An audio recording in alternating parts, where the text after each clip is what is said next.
के एकजना व्यक्तिले सिङ्गो देशको इतिहास राजनीति बदल्न सक्छ? यहाँ कुरा सुन्नुहोस्। इतिहासले तपाईबाट ढुङ्गा मात्र होइन, एउटा युगको निर्णय खोजिरहेको छ। साथीहरू नमस्कार। के एउटा मान्छेले सिङ्गो देशको राजनीतिक संस्कार बदल्न सक्छ? जब धरानको सडकमा एउटा ठिटो हाते माइक भिरेर एक्लै कराउँथ्यो, धेरैले उसलाई पागल भने। तर जब उसले पानीका लागि ढुङ्गा बोक्न थाल्यो, तब चाम्रे राजनीति गर्नेहरूको सातो गयो।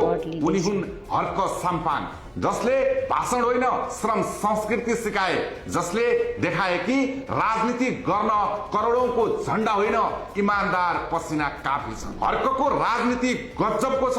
खरो बोली, चट्टानी अडान र जनता नै भगवान हुन् भन्ने विश्वास, यही जगमा जन्मियो श्रम संस्कृति पार्टी।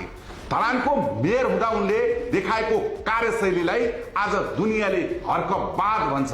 त्यही विश्वासको लहरले उनलाई आज संसदको हलसम्म पुर्यायो।